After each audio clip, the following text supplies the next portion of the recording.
귀한 찬양 감사드립니다. 우리 주변의 분들에게 주님의 사랑으로 축복합니다. 이렇게 인사하시겠습니다. 주님의 사랑으로 축복합니다. 주님의 사랑으로 축복합니다. 주님의 사랑으로 축복합니다. 네. 감사합니다. 제가 이제 사도행전 19장 21절부터 41절까지 이 사건을 통하여서 오늘 말씀을 살펴보도록 하겠습니다. 오늘 본문의 사건은 바울의 사역이 큰 열매를 거두었지만 결국은 에베소에서 큰 소동이 일어나면서 바울이 어쩔 수 없이 에베소의 사역을 마무리하고 에베소를 떠나게 되는 장면을 기록하고 있습니다. 이러한 것을 우리가 그동안 이 사도 바울을 통하여서 그의 사역을 그동안 살펴봤을 때 늘 보아왔던 패턴이었습니다. 즉 바울의 사역을 방해하는 세력들이 있지만 결국에는 하나님의 은혜로 말미암아 그 복음의 열매를 거두기 시작하고, 그러나 그 열매를 채 거두기 전에 어느덧 유대인들의 방해와 공격으로 인해 어쩔 수 없이 그곳을 떠나게 되는 이러한 사건들이 끊임없이 여러 차례 반복이 되었습니다. 그러나 오늘 특별히 이 사건 속에서 우리가 생각해 볼 수 있는 것은 에베소를 떠나는 그 바울의 모습 속에서 이전에 다른 도시에서 떠날 때하고는 조금 다른 모습들을 발견할 수 있다는 것입니다. 이제 그것이 무엇인지 오늘 본문을 통해 한번 살펴보도록 하겠습니다. 먼저 우리가 읽었던 본문 21절 말씀을 한번 같이 보겠습니다. 21절에 어떤 말씀으로 시작하고 있습니까? 이 일이 있은 후에 라고 시작하고 있습니다. 즉 21절 앞에는 에베소에서 어떤 사건들이 있었는지를 우리가 먼저 살펴봐야 하겠습니다. 우리 사도행전 19장 8절에서 10절까지 말씀을 한번 같이 보도록 하겠습니다. 사도행전 19장 8절에서 10절까지 말씀 저와 함께 교독하며 읽겠습니다. 제가 먼저 읽겠습니다.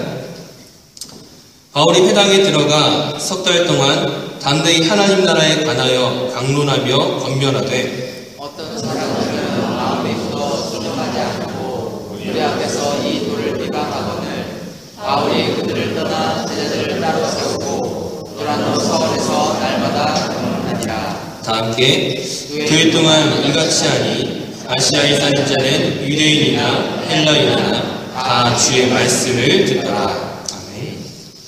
바울이 에베소에 도착해서 그가 늘 하던 패턴처럼 회당에 들어가서 석 달 동안 복음을 전파하기 시작했습니다. 하지만 거기서 방해가 있고 어떤 사람들이 어떤 그런 말씀 듣지 않음으로 말미암아 이제 그곳을 떠나서 두란노 서원이라는 곳에서 다시금 복음을 전하기 시작합니다. 그곳에서 2년 동안 사역을 하는 동안에 아시아에 있는 수많은 사람들이 이 바울로부터 복음의 말씀을 들을 수 있었다고 오늘 성경은 기록하고 있습니다. 이것이 참 놀라운 일이라는 거죠. 물론 2년이라는 시간이 굉장히 짧은 시간은 아니지만 그렇다고 해서 아시아에 사는 헬라인이나 유대인이나 그 수많은 사람들이 복음을 다 듣기에는 사실 결코 긴 시간이 아니죠. 설령 그 긴 시간이라 할지라도 그 오랜 시간 공을 들였다고 해서 무조건 가능한 일도 아니라는 것입니다. 어떻게 이러한 일들이 가능할 수 있었습니까? 우리 그 뒤에 있는 사도행전 19장 11절 12절 말씀을 한번 같이 보겠습니다. 어떠한 일들로 말미암아 그것이 가능했는지 11절 12절 말씀 한번 같이 읽겠습니다. 하나님이 바울의 손으로 놀라운 능력을 행하게 하시니 심지어 사람들이 바울의 몸에서 손수건이나 앞치마를 가져다가 병든 사람에게 얹으면 그 병이 떠나고 악기도 나가더라. 아멘. 이 2년이라는 시간 동안에 그 아시아에 있는 사람들이, 이 에베소에 있던 사람들이 이 바울이 전하는 말에 관심을 가지고 있던 이유는, 바울의 말을 한 번이라도 들어보고자 했던 이유는 그 바울의 말씀 가운데 성령의 능력과 역사가 나타나기 때문이었습니다. 이 능력이 얼마나 대단했는지 이 사도행전의 저자인 누가는 사람들이 바울의 손수건이나 앞치마를 가져다가 바울과 상관없이 바울이 그 자리에 있지 않았음에도 불구하고 그것을 가져다가 얹기만 해도 병이 나았다고 기록하고 있습니다.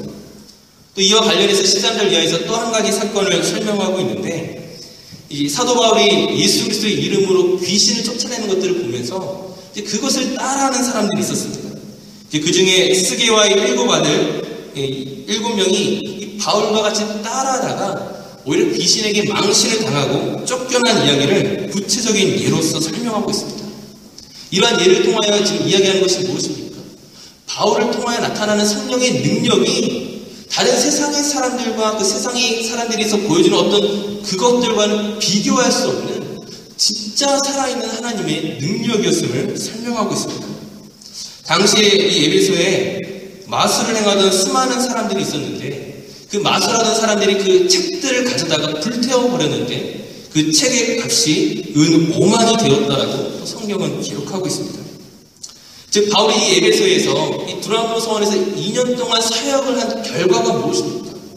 그가 힘있게 복음의 능력을 가지고 성령의 역사와 능력을 경험함으로 말미암은 그 결과가 무엇입니까? 한번 20절 말씀 한번 같이 보도록 하겠습니다. 사도행전 19장 20절 말씀 한번 같이 읽겠습니다. 이와 같이 주의 말씀이 힘이 있어 흥왕하여 세력을 얻으니라. 아멘. 즉 바울의 에베소 사역은 대성공이었습니다.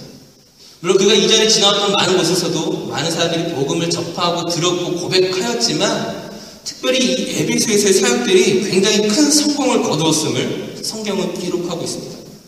그 누구도 바울이 전하는 복음에 대해서 더 이상 무시하지 못하게 되었고 이 에베소에 사는 사람들은 한 번쯤은 바울의 말을 들어봤을 만큼 지금 어느덧 굉장한 세력을 어떤 형성하고 있었다는 것이죠. 주의 말씀이 힘이 있어 흥왕하여 세력을 얻었다. 즉 자연스럽게 하나의 교회로서 성장했던 것들을 우리가 생각해 볼 수 있을 것입니다. 오늘 보면 다시금 21절로 돌아와서 이 일이 있은 후에 즉 바울의 에베소 사역이 큰 성공을 거두고 난 이후에 바울이 어떤 그림을 그리고 있는지를 한번 살펴보도록 하겠습니다. 우리 21절, 22절 말씀 한번 같이 읽도록 하겠습니다. 사도행전 19장 21절, 22절 말씀 같이 읽겠습니다. 이 일이 있은 후에 바울이 마게도냐와 아가야를 거쳐 예루살렘에 가기로 작정하여 이르되 내가 거기 갔다가 후에 로마도 보아야 하리라 하고 자기를 돕는 사람 중에서 디모데와 에라스도 두 사람을 마게도냐로 보내고 자기는 아시아에 얼마 동안 더 있으리라. 바울의 사역이 에베소에서 큰 성공을 거두었는데 이 바울의 특징 중에 하나가 무엇이냐면은 그곳에 안주하기를 원하지 않는다는 거예요. 이제 에베소에 많은 제자들이 생겼고 더 이상 재정적인 문제도 없습니다. 이 세력을 얻었다는 표현에서 알 수 있듯이 에베소에 있는 사람들 가운데 그 누구도 바울을 무시하지 못할 만큼의 힘을 가지게 되었습니다. 그런데 오히려 그때에 바울은 그곳을 떠날 생각을 하고 있다는 거예요. 충분히 안주해도 괜찮은데 어느덧 이제 고생은 끝나고 이제 조금 더 열심히 하면 더 큰 열매를 거둘 수 있을 것만 같은 이 상황 가운데 지금 바울은 에베소를 떠날 계획을 짜고 있다는 거예요.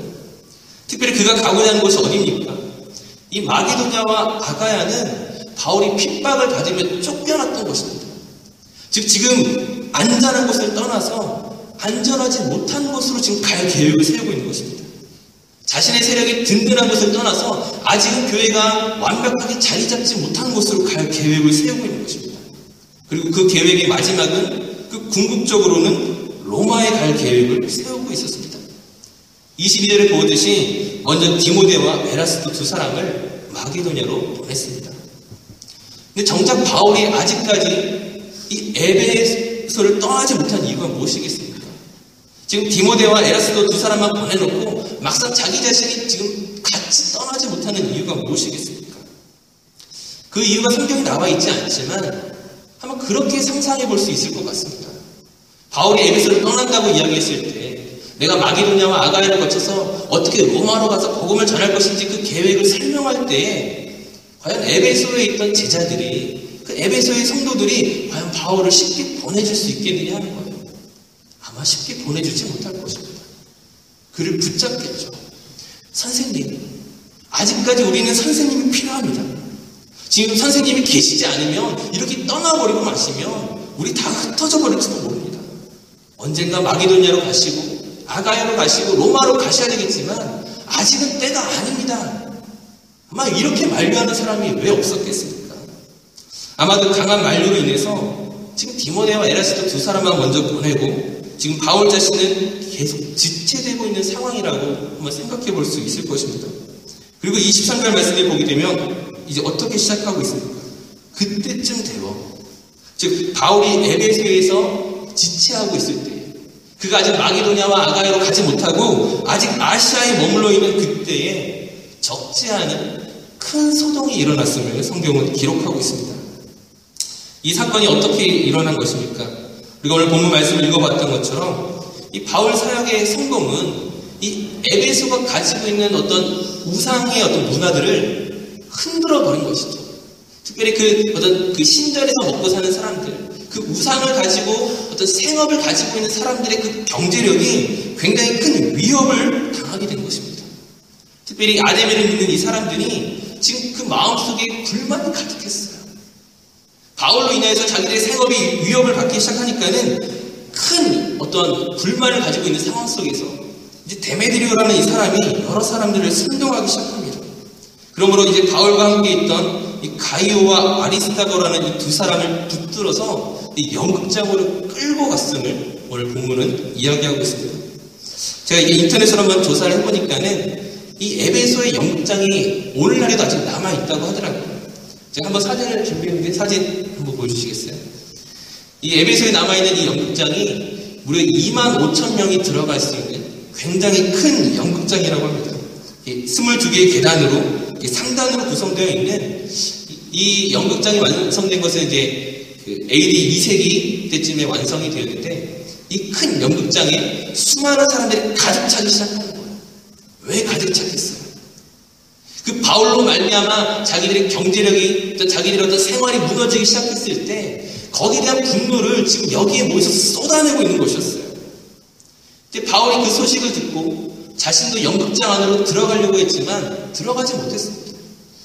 1차적으로 제자들이 만류하고 또 바울과 친분이 있었던 이 에베소의 관리들이 바울 당신이 지금 이곳에 가면 큰일 난다고 만류하기 시작했습니다.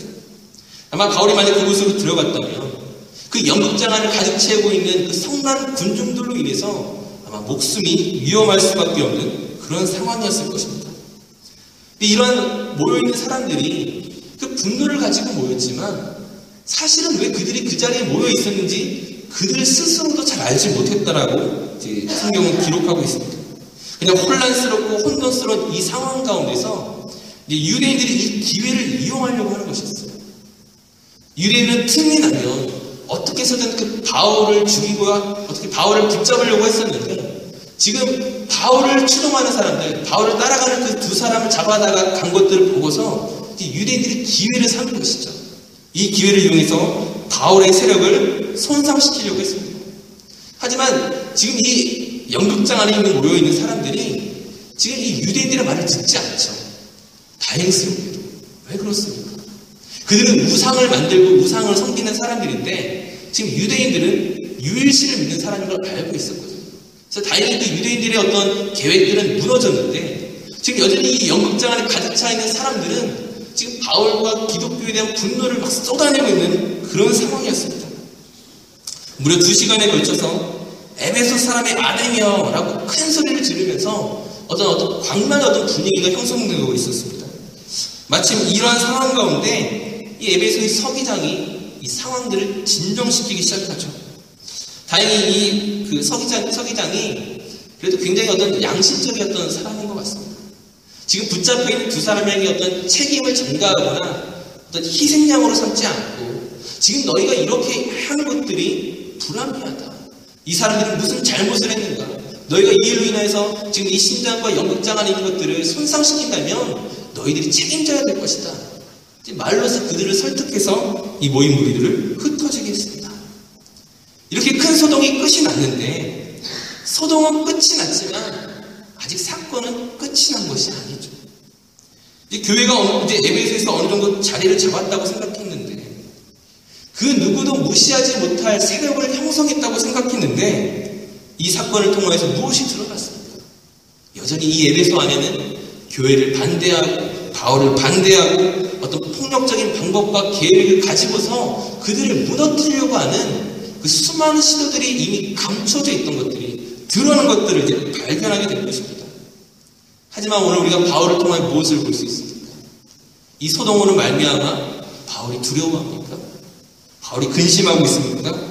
분명히 바울이 공격에 빠진 것이 맞지만 더 이상 자신이 에베소에 남아있는 것이 쉽지 않은 상황이 되었다는 것을 알고 있지만 그가 이제 다른 도시에서 자기로 말미암아 소동이 일어났을 때 그가 떠날 수밖에 없었던 것은 자신이 떠나지 않으면 교회가 손해를 보기 때문에, 자신이 남아있음으로 말미암아 성도들이 곤란을 경험할 것들을 알고 있기 때문에 그가 어쩔 수 없이 떠났는데, 지금도 마찬가지 상황이지만 바울이 이전과는 다른 모습들을 가지고 있다는 것이죠. 에베소를 떠나는 바울의 모습이 과거와는 분명히 다른 것들을 우리는 살펴볼 수가 있습니다. 중간에 설명을 드렸지만 바울이 어떤 계획들을 가지고 있었습니까? 마게도냐와 아가야를 거쳐서 로마를 갈 계획을 세우고 있었습니다. 바울은 결국 안주하는 사람이 아니라 하나님이 주신 그 은혜와 소명과 어떤 그 비전 안에서 그 씨를 뿌리는 사역들을 계속적으로 감당하는 사람이었습니다. 그가 고린도전서에서 무엇이라고 고백합니까? 나는 씨를 뿌리고 아볼로는 물을 주었다라고 얘기하죠. 자기의 사역은, 하나님께서 내게 주신 사명은 씨를 뿌리는 것이었습니다. 지금 이제 에베소를 떠나서 다음 사역지로 가야 되는데 미처 가지 못하고 있는 상황이었어요. 에베소의 성도들이 강하게 붙잡고 있었기 때문에 바울로서는 쉽게 결정할 수 없는 그런 상황이었습니다. 근데 이처럼 에베소에서 큰 소동이 일어나고 바울이 주동자로서 주목되고 있는 이 상황 속에서 자연스럽게 바울의 다음 사역지가 가야 하는 상황들이 만들어지기 시작했다는 것이죠. 이제 그 이전의 상황들과 한번 비교를 한번 해보도록 하겠습니다.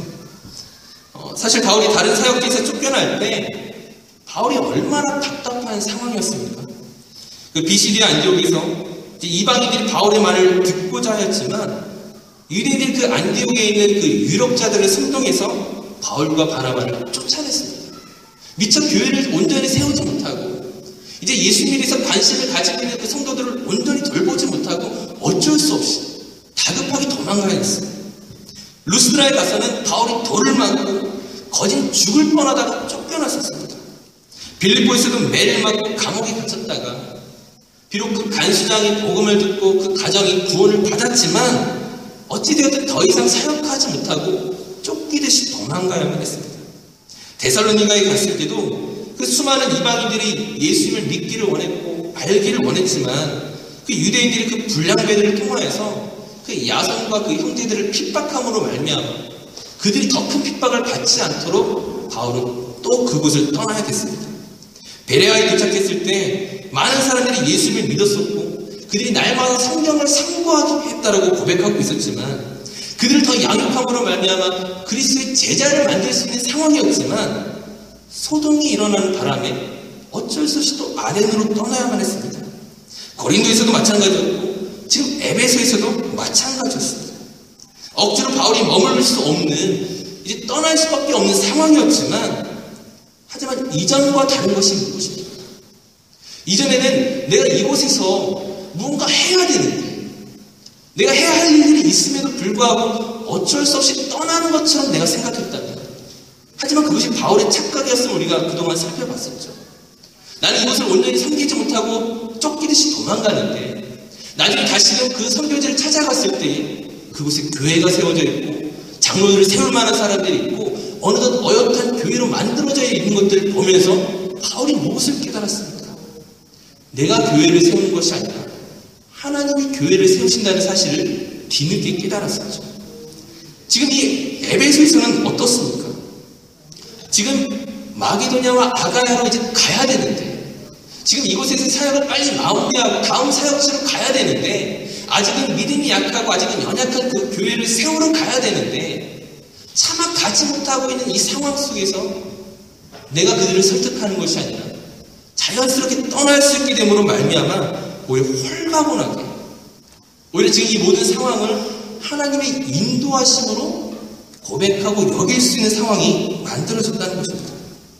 즉 이전에는 왜 하나님께서 나를 도우시지 않을까라는 의문이 가득했었다면, 지금 이 에베소에서 쫓겨나는 이 상황은 그래도 내가 제대로 가고 있구나, 내가 세운 계획과 준비하고 있는 이 모든 것들이 하나님이 나를 인도하시고 있구나, 내가 정했기 때문에 가는 것이 아니라 하나님이 모든 상황을 준비하시고 예비하셔서 나를 보내고 계신다라는 그런 확신을 경험할 수 있었다는 것입니다. 다시금 생각을 해보십시오. 만약 바울이 내가 생각한 그 계획과 어떤 그 모든 스케줄이 거기에 대한 나 자신의 확신으로 만약 에베소를 떠났다면 어떻게 됐겠습니까? 나는 지금 이곳에 머물러 있으면 안 되고 이곳은 이미 너희들이 어느 정도 자리를 잘 잡았으니까 난 빨리 마게도냐로 가야 돼.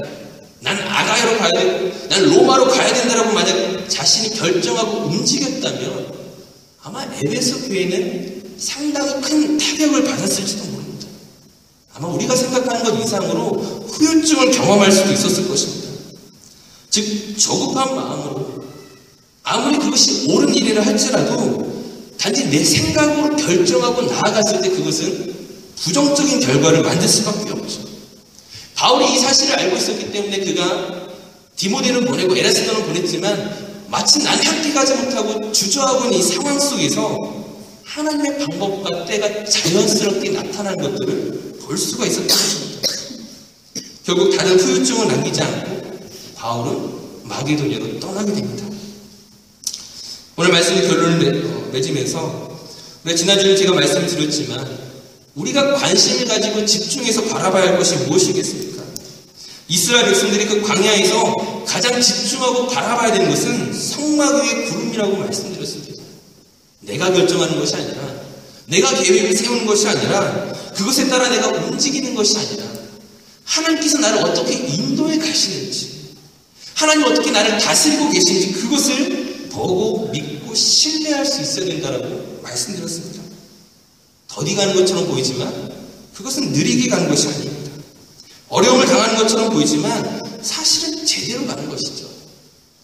바울은 이 에베소의 사역을 마무리하고 다음 사역지로 결정되어진 이 모든 상황 가운데서 나의 결정으로서가 아니라 하나님의 인도하심을 확신하고 움직일 수 있었던 것처럼 오늘 우리 교회가 또 우리 가정과 우리 개인이 무언가를 결정하고 나아가야 될 때 내가 결정하는 것이 아니라 조급함으로 시작하는 것이 아니라 하나님의 인도하심을 기다릴 수 있는 그런 신뢰가 그런 믿음이 우리에게 필요하다는 것입니다. 때로는 기다릴 줄 알아야 되고 때로는 손해를 볼 줄도 알아야 됩니다. 때로는 어려움의 시기를 지나갈 수도 있고 때로는 오해를 살 수도 있습니다. 바울이 마게도냐로 가는 이 모든 상황 속에서 그 하나님의 인도하심이라는 것이 우리가 생각하는 어떤 축복의 길처럼 평안한 길처럼 이루어지진 않아요.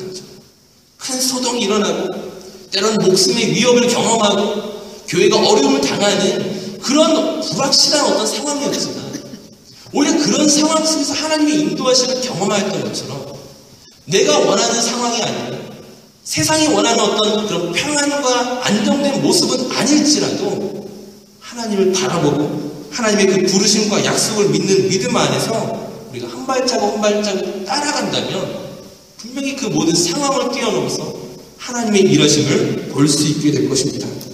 다시 한번 부탁드립니다. 우리의 생각과 방법대로 결정하지 마시고 하나님이 어떻게 일하시는지 기다리시기 바랍니다. 기다리는 자에게 하나님이 가장 빠르게 가장 좋은 길로 우리를 인도하실 줄로 믿습니다. 우리 함께 기도하시겠습니다.